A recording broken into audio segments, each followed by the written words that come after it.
মাঘের মাঝামাঝিতেও দেশের বিভিন্ন জেলার ক্ষেতে এখনো রয়েছে সরিষা, ব্যাপক আবাদের ফল। গত বছরের তুলনায় সারা দেশেই এবছর বেশি পরিমাণে সরিষার চাষ হয়েছে। ভালো ফলনে লাভের আশা করছেন চাষিরা। যতদূর চোখ যায় চোখ জুড়ানো হলুদের গালিচা। নাটোরের চলন বিলে বেড়েছে সরিষার আবাদ। এবছর 10,000 হেক্টরেরও বেশি জমিতে চাষের লক্ষ্যমাত্রা। অসময়ের বর্ষণের কারণে কিছুটা কমলেও গুরুদাসপুর, সিংড়ার মাঠগুলোতে বেড়েছে আবাদ। পাশাপাশি চলেছে মৌ চাষিদের মধু সংগ্রহ।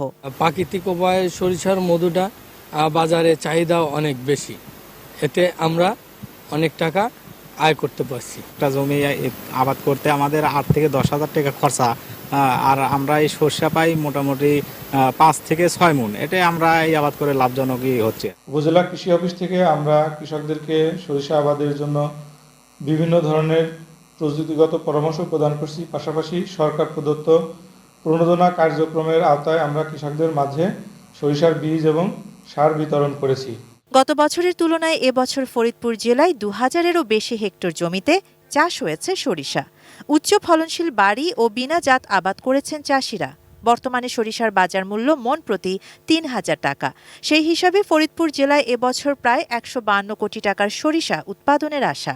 2 বিঘা শস্য বোনায় 14 থেকে 5,000 খরচ হয়েছে। 40 থেকে 45,000 টাকা বিক্রি করতে পারবো। যদি সরকার সারের দামটা একটু কমাইতো তাহলে আমরা আরো বেশি শস্য আবাদ করতে পারতাম। গাইবান্ধা জেলায় সরিষার আবাদ হয়েছে 16,554 হেক্টর জমিতে।